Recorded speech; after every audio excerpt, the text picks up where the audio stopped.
আজকে যাচ্ছি মায়ের সাথে স্কুলে। না, মা আমাকে স্কুলে দিতে যাচ্ছে না। আজকে মা আর আমরা আমাদের স্কুলে যাচ্ছি প্ল্যাটিনাম জয়ন্তীতে। যাদের জানা নেই তাদের উদ্দেশ্যে বলছি, প্ল্যাটিনাম জয়ন্তী বলতে স্কুলের ৭৫তম প্রতিষ্ঠা দিবস। এখানে মা, আমি, বোন তিনজনেই পড়াশোনা করেছি।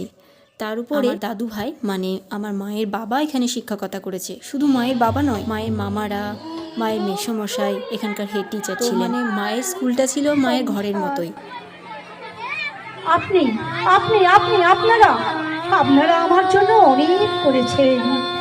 সাহিত্যে, কাব্যে, শাস্ত্রে, লোকাচারে আমাকে মা বলে পুজো করেছেন, প্রকৃতি বলে আদিক্ষেতা করেছেন। আর শহর স্কুল নিয়ে বলতে শুরু করলে সেটা তো আর শেষ হবে না। তবে সত্যি কথা বলতে গেলে স্কুলে আজকে ভীষণভাবে আনন্দ করলাম, খুব সুন্দরভাবে উদযাপন করলাম আজকে দিনটাকে। আর কিছু ছবি তোমাদের জন্য রেখে গেলাম।